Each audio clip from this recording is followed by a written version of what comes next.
And Methuselah lived 187 years, and begat Lamech.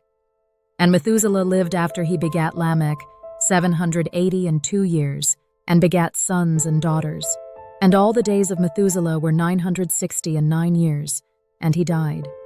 And Lamech lived 182 years, and begat a son, and he called his name Noah, saying, This same shall comfort us concerning our work and toil of our hands, because of the ground which the Lord hath cursed.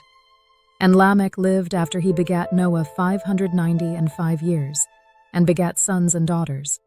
And all the days of Lamech were 777 years, and he died. And Noah was 500 years old, and Noah begat Shem, Ham, and Japheth. Genesis 5:25-32.